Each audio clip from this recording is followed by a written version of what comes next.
Hello friends, welcome to IICS platform. आज है 17 अगस्त और 17 अगस्त के करेंगे हम करंट अफेयर। क्लियर, चलते हैं, लेक्चर स्टार्ट करते हैं without wasting our time.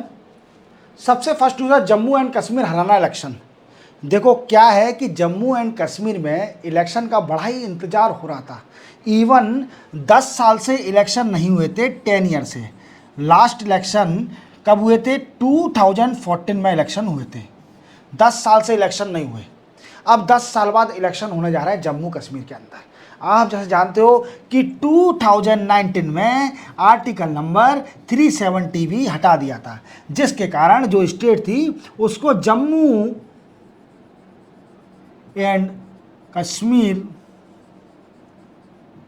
And Ladakh दो अलग यूनियन टेरिटरी बना दी।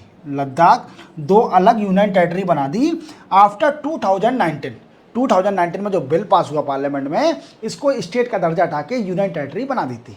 अब इसमें 10 साल से इलेक्शन नहीं हुए थे और कई सारे बड़े बड़े लीडर जैसे नेशनल कॉन्फ्रेंस पार्टी है, इन्होंने डिमांड कर रहे थे कि जम्मू कश्मीर में इलेक्शन कराइए जिससे कि इलेक्ट हो सके गवर्नमेंट। तो इसका बड़ा इशू था। अब इलेक्शन कमीशन सुप्रीम कोर्ट ने भी इवन डिसीजन दिया था कि जम्मू कश्मीर में इलेक्शन होना चाहिए। अब क्या है कि आप इनको जानते हो, ये हैं Rajiv Kumar.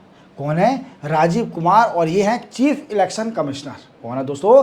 Chief election commissioner है राजीव कुमार। अब ये जम्मू कश्मीर गए थे विजिट पर और इन्होंने इलेक्शन का दौरा किया। मीन्स इलेक्शन हो सकते हैं, स्टेट कैपेबल है कि यहाँ पर इलेक्शन कंडक्ट कराया जा सकता है। तो क्या हुआ कि इलेक्शन अब कंडक्ट कराया जाएगा इसमें 3 फेज में। जम्मू कश्मीर में 3 फेज में इलेक्शन कराया जाएगा। 3 फेज में इलेक्शन कराया जाएगा और 3 फेज सबसे छोटा फेज है अभी तक का। इतने फेज में हो रहा है 3 फेज में जम्मू कश्मीर का इलेक्शन।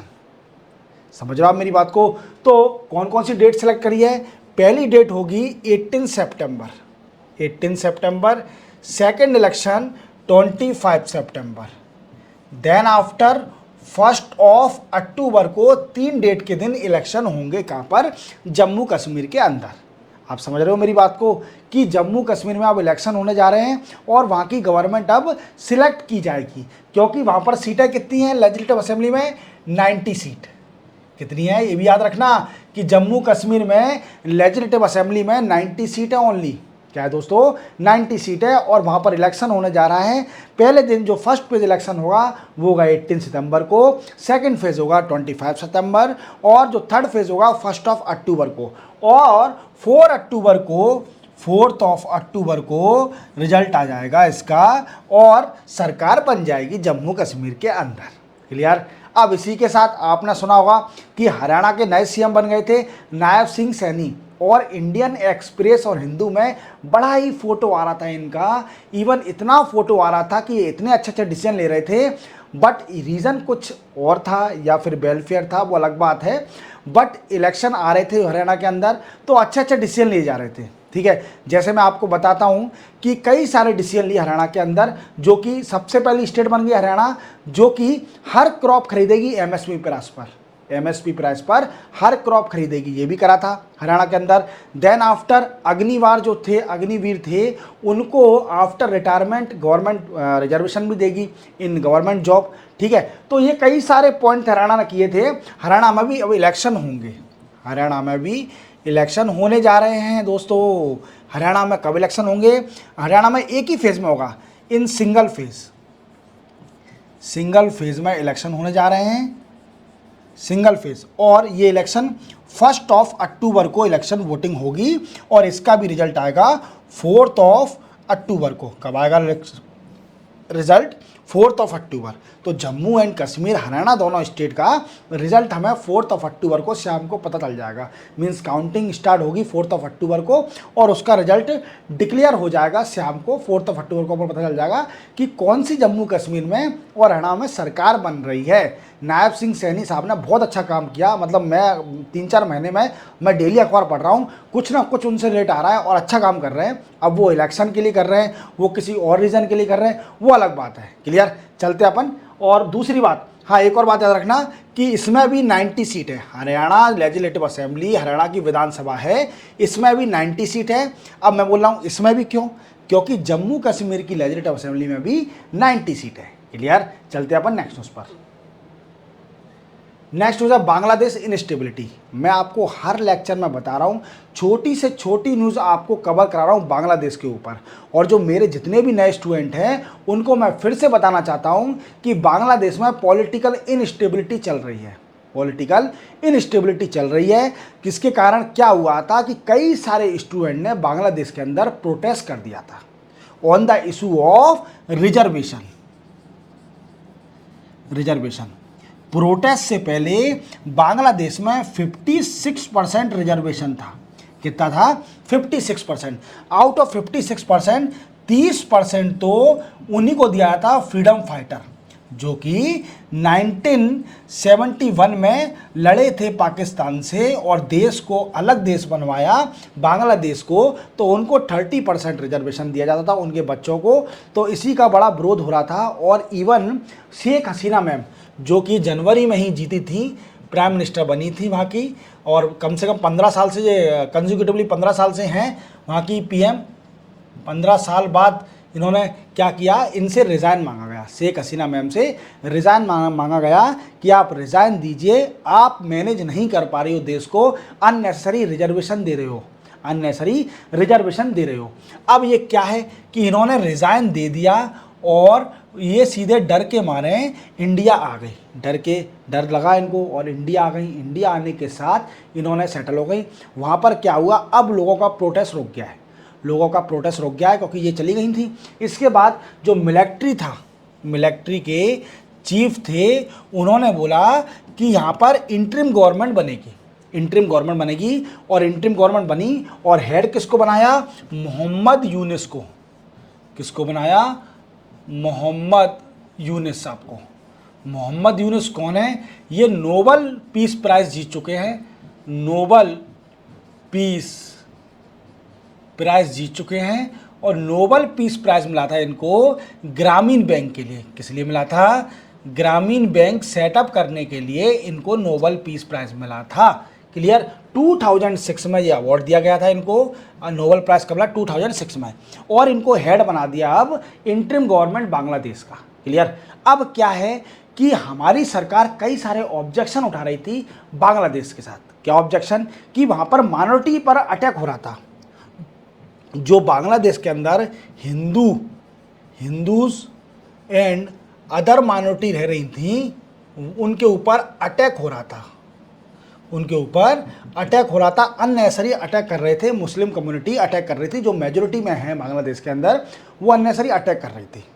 और इसी के साथ बांग्लादेश से बॉर्डर से इन्फिल्ट्रेशन, इलीगल घुसपैठ हो रहा था हमारी कंट्री के अंदर, जिसको बोलते हैं इलीगल इन्फिल्ट्रेशन हो रहा था। अब जैसे क्या है, इसके लिए फिर मोदी सरकार ने क्या किया कि एक पैनल सेटअप किया, पैनल और कमेटी सेटअप करी, headed by ADG BSF eastern command के एडीजी को इस कमेटी का हेड बनाया। और इसका वर्क क्या था? To monitor the border area of India और बांग्लादेश। क्या है? इंडिया और बांग्लादेश के बॉर्डर एरिया को देखना और जो इलीगल इन्फिल्ट्रेशन हो रहा है उसको रोकना, ये इसका वर्क था। दूसरा क्या बनाया? कम्युनिकेशन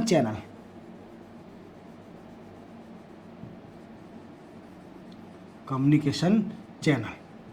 इंडिया ने कम्युनिकेशन चैनल बनाया टू रिपोर्टिंग और कन्वर्सेशन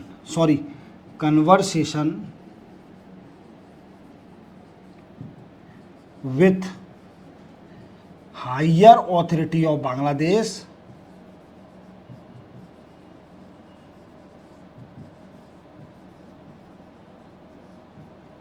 regarding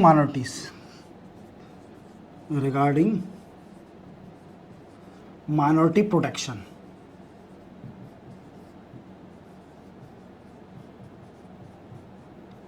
माइनॉरिटी के प्रोटेक्शन के लिए कम्युनिकेशन चैनल बनाया था इंडिया ने। क्लियर। अब देखो दोस्तों, अब इसमें क्या हुआ कि बांग्लादेश में भी कुछ हुआ। बांग्लादेश के मोहम्मद यूनिस ने एक हॉटलाइन सेटअप करी, बांग्लादेश के अंदर एक हॉटलाइन सेटअप करी जो कि रिपोर्ट करेगी, report on atrocities and attack on minority इन बांग्लादेश। ये तो आपको मैंने पूरी कहानी समझा दी, पूरी कहानी आपको समझ में आ गया होगा कि शुरू से स्टार्टिंग तक क्या हुआ बांग्लादेश के अंदर। अब इसी के साथ क्या हुआ, मोहम्मद यूनिस साहब ने एजोरेंस दिया इंडिया को for protection, safety, security to minority. इस पर भी बोला कि हम डेफिनेटली जितनी माइनॉरिटी हैं उनको सिक्योरिटी, प्रोटेक्शन और सेफ्टी देंगे। क्लियर। अब इसी के साथ क्या हुआ दोस्तों कि जैसा कि मैंने आपको कल आज के एमसीक्यू में बताया था कि इंडिया होस्ट करने जा रही है, आज होस्ट करेगी India host third voice global south summit, और ये होस्ट करने जा रही है India in virtual format, virtually करेगी, वर्चुअल फॉर्मेट में। और मोहम्मद यूनिस साहब ने बोला है कि हम रेडी हैं इस वर्चुअल फॉर्मेट मीटिंग में पार्टिसिपेट करने के लिए, हम रेडी हैं। क्लियर। इतना याद रखोगे, नहीं रखोगे। और दूसरी बात, इंडिया बड़े टेंशन में है। क्यों टेंशन में है? क्योंकि बांग्लादेश में इंडिया के अप्रॉक्सीमेटली 4 to 5 बिलियन डॉलर के प्रोजेक्ट चल रहे हैं, 4 to 5 बिलियन डॉलर के प्रोजेक्ट चल रहे हैं बांग्लादेश के अंदर। क्या चल रहे हैं? प्रोजेक्ट चल रहे हैं इन बांग्लादेश के अंदर। और ये प्रोजेक्ट तो चल रहे हैं बांग्लादेश में। अब इनकी सिक्योरिटी और सेफ्टी के लिए भी ये भी सबसे बड़ा मुद्दा है कि इनकी सेफ्टी और सिक्योरिटी तो अब बात करेगी सरकार कि क्या करना है आगे चल के। तो आपको इतना समझ में आ गया कि बांग्लादेश में अभी क्या है कि मोहम्मद यूनिस ने एग्री कर दिया है कि एश्योरेंस दे दिया इंडिया को कि हम माइनॉरिटी को प्रोटेक्शन, सेफ्टी, सिक्योरिटी देंगे। इसी के साथ we can say that's a third voice जो ग्लोबल साउथ समिट हो रही है, इंडिया होस्ट कर रही है वर्चुअल फॉर्मेट पर, उसमें मोहम्मद यूनिस भी पार्टिसिपेट करेंगे। क्लियर। चलते अपन नेक्स्ट न्यूज़ पर। नेक्स्ट न्यूज़ है स्मॉल सैटेलाइट लॉन्च व्हीकल। देखो दोस्तों, मैं आपको हर लेक्चर में बता रहा हूं कि हमारा इसरो 15 अगस्त को बर्थडे बनाई थी इसरो ने अपनी। कौन सी बर्थडे बनाई थी? इसरो हमारा 55 साल का हो गया है 55 ईयर का हमारा इसरो हो चुका है, 55 ईयर के इसरो हो चुके हैं। और आप जानते हो कि इसरो क्या करती है, स्पेस टेक्नोलॉजी की जितनी भी सैटेलाइट और स्पेस वर्क करती है, स्पेस रिसर्च करती है। क्लियर। और इसरो हमारा 55 साल का हो गया है। अब सोच रहे होंगे कि सर इसकी डेट ऑफ बर्थ बता दीजिए, तो इसकी डेट ऑफ बर्थ है 15 अगस्त 1969। इसरो की 55 ईयर हो गए। अब इसी के साथ क्या हुआ है दोस्तों कि इसने एक एश्योरेंस दिया था इसरो ने कि हम 55th एनिवर्सरी पर एक हमारा सैटेलाइट जिसको EOS 08 और इसको बोलते हैं earth observation satellite, earth observation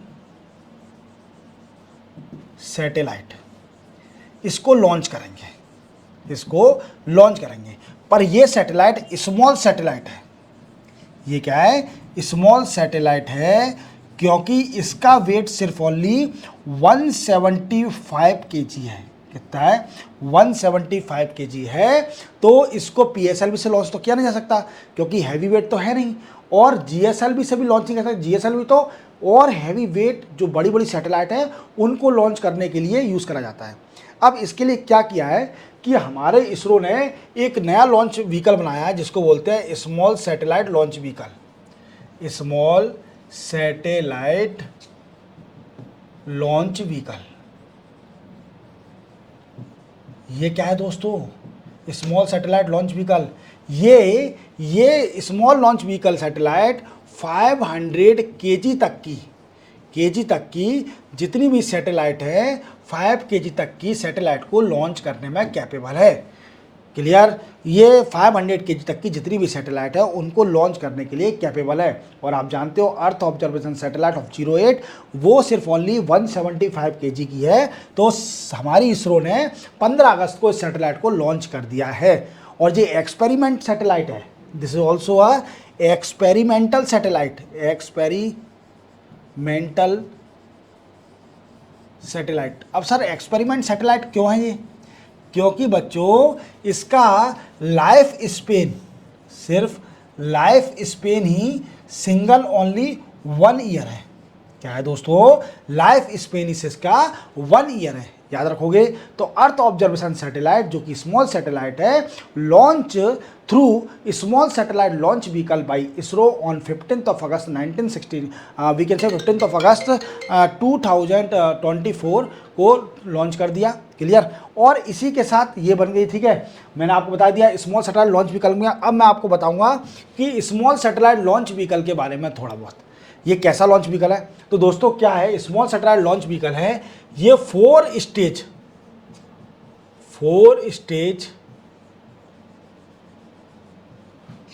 launch vehicle है। क्या है दोस्तों? 4 स्टेज लॉन्च व्हीकल है। क्लियर? अब इसमें 4 स्टेज लॉन्च व्हीकल तो है, तो इसमें 3 स्टेज तो सिर्फ ओनली सॉलिड फ्यूल की है। किसकी है? सॉलिड फ्यूल की। और जो लास्ट स्टेज है, लास्ट स्टेज वो है सिर्फ ओनली लिक्विड फ्यूल। अब सर ये बताइए, ये लिक्विड फ्यूल है, इसका काम क्या है? एडिशनल हमने ने स्टेज क्यों लगाई है? इसका काम क्या है? तो इसका काम बड़ा ही अच्छा काम है। ये करेक्ट करती है, correct the velocity of satellite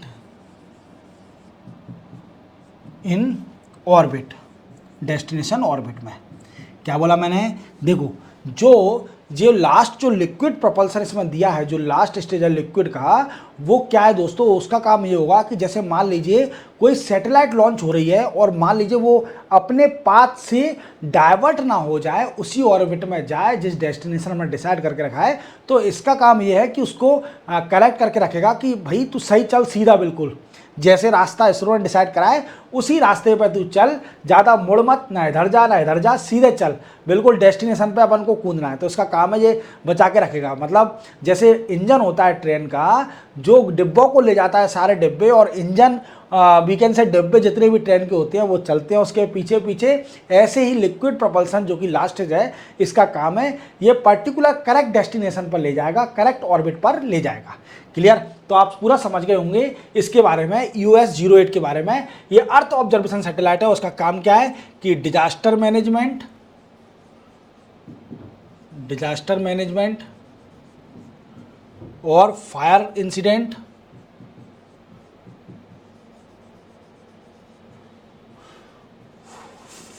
farm capability,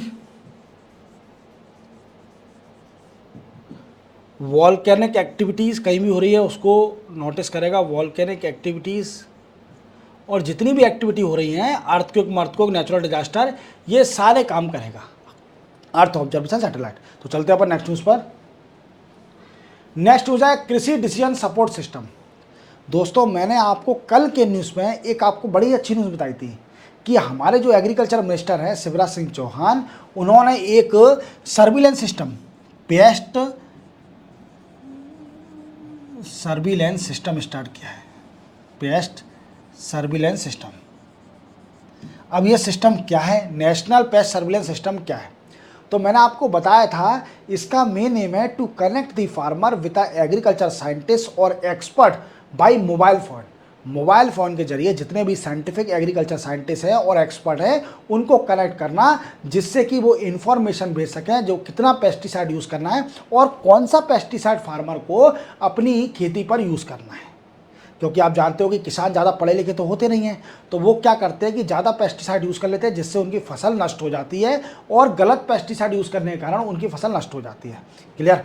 अब इसी के साथ एक और चीज़ आ गई है, अब फार्मरों को डिजिटली कराया जा रहा है, फार्मरों को डिजिटली कराया जा रहा है। अब क्योंकि हमारे यहाँ पर लिटरेसी दिन पर दिन बढ़ते जा रही है और एंड्रॉयड फ़ोन और आईफोन चलाने का ट्रेंड चल गया है। क्या चल गया है? आईफोन और एप्पल चलाने का ट्रेंड चल गया है। तो इसी के साथ किसानों को भी, देखो आप जानते हो कि व्हाट्सअप चलाना तो हर किसी को आता है, व्हाट्सअप चलाना तो हर कोई चला सकता है, तो किसान को क्यों ना डिजिटलाइज करा जाए, किसान को जिसका बेनिफिट मिल सके, किसान साइंटिस्ट, एग्रीकल्चर साइंटिस्ट और एक्सपर्ट से कंसल्ट कर सकें कि हमें कौन सा पेस्टिसाइड यूज़ करना है, कौन सी वीकेंड से कितना हमें सीड्स यूज़ करना है और वीडीसाइड कौन कितना यूज़ करना है। तो ये सारी इन्फॉर्मेशन वीकेंड से और कई सारी इन्फॉर्मेशन ले सकते हैं फ्रॉम दी। अब फार्मर को डिजिटली करना है तो एक और स्कीम आई है, कृषि डिजिटल सपोर्ट सिस्टम। ये क्या है दोस्तों? एक वीकेंड से, इट्स अ पोर्टल, ये एक पोर्टल है, इट इज अ पोर्टल। कृषि digital support system is a portal, और वीकेंड से ये जियो स्पाशियल प्लेटफॉर्म है, जियो स्पाशियल प्लेटफॉर्म। ये क्या करेगा प्लेटफॉर्म? देखो जियो स्पाशियल प्लेटफॉर्म क्या होता है, पहले तो जियो स्पाशियल समझिए। देखो जियो स्पाशियल क्या होता है? जियो माने जाते हो अब अर्थ, और स्पाशियल माने डेटा। कि जब हम सैटेलाइट का डेटा को जियो स्पाशियल बोलते हैं कि उसको एनालिसिस करते हैं, तो that is called geospatial. तो सैटेलाइट का data that is also geospatial platform, जिसमें सैटेलाइट का पूरा डेटा होगा। अब ये पोर्टल क्या होगा? It is a repository, means register एक तरीके से, जिसमें सारा डेटा होगा, repository of data range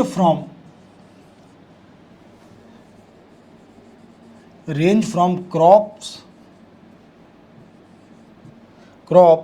field,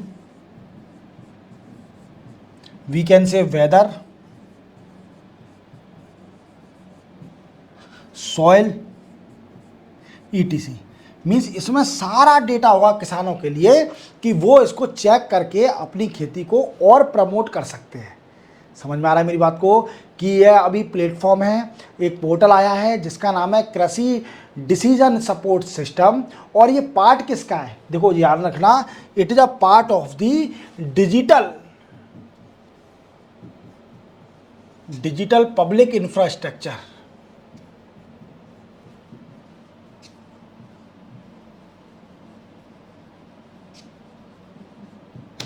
for agriculture.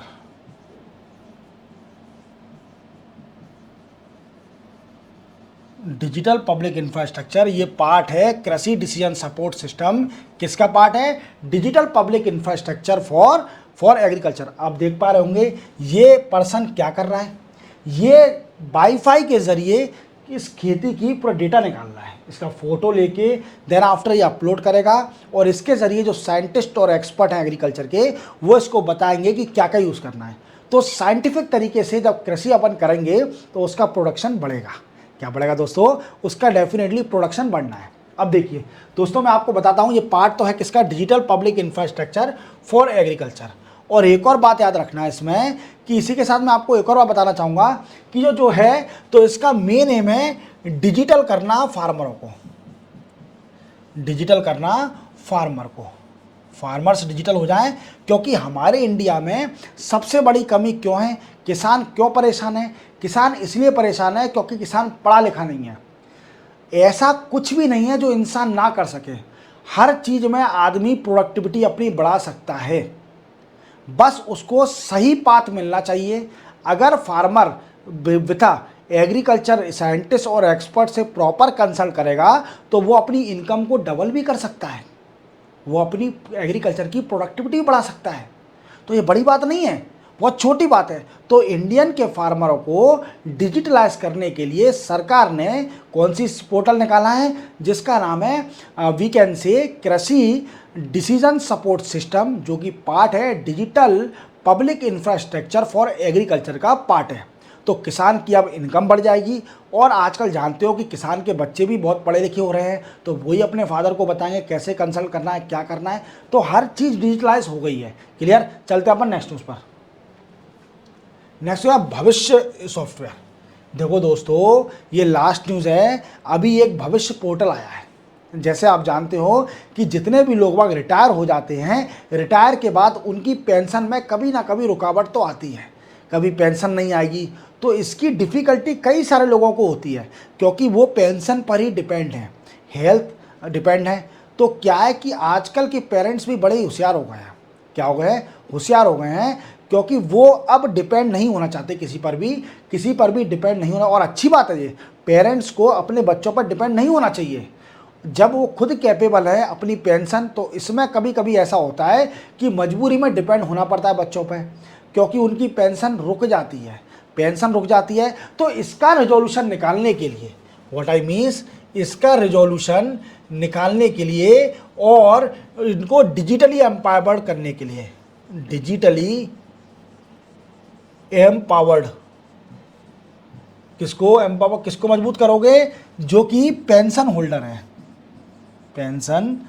Holder हैं और ease of we can say problem solve करना, ठीक है। और पेंशन होल्डर है उनको मजबूत करना, डिजिटली स्ट्रॉन्ग करना। और इसका मेन मोटिव है सॉफ्टवेयर का। तो इससे क्या होगा कि जो पेंशन है, अगर उनकी कोई रुकी हुई है पेंशन या फिर पेंशन प्रॉपर तरीके से नहीं आ रही है, तो वो इस सॉफ्टवेयर के जरिए अपना ग्रीवेंस रिड्रेसल कर सकते हैं, अपनी शिकायत को दर्ज कर सकते हैं सॉफ्टवेयर के जरिए, और इसका रिजोल्यूशन निकल जाएगा जल्दी से जल्दी। तो सरकार हर चीज़ डिजिटली कर रही है। अब इंडिया वो इंडिया नहीं है, इंडिया बहुत आगे निकल गया है। क्लियर। तो इसी के साथ 17 अगस्त के करंट अफेयर कंप्लीट होते हैं। चैनल को सब्सक्राइब और बेल आइकन प्रेस करना ना भूलना। मिलते हैं हम परसों, मैं शायद कल ही मिलेंगे, शायद 18 अगस्त को, ठीक है। तब तक के लिए जय हिंद।